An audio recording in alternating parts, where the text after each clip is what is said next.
السلام علیکم، میں ہوں آپ کا میزبان میاں طاہر محمود۔ آج میں ایک نئی سٹوری کے ساتھ آپ کی خدمت میں حاضر ہوں۔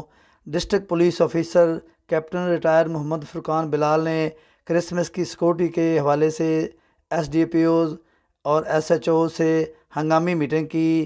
ترجمان پولیس کے مطابق ڈی پی او اکاڑا نے پولیس افسران کو inspector general of police Punjab Amir Zulfiqar Khan کے احکامات کے حوالے سے آگاہ کیا۔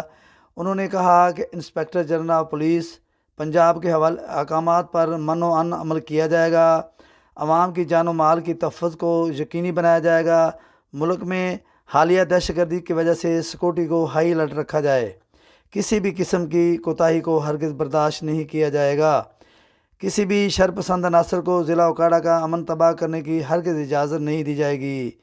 اوکاڑا کی عوام نے ہمیشہ ہر تہوار پر انتظامیہ کا بھرپور ساتھ دیا ہے۔ تمام مذہبی عبادت گاہوں، حساس تنصیبات پر سیکورٹی کے فل پروف انتظامات کو یقینی بنایا جائے۔ سپروائزری افسران لمحہ بلمحہ سیکورٹی ڈیوٹی کو چیک کرتے رہیں گے۔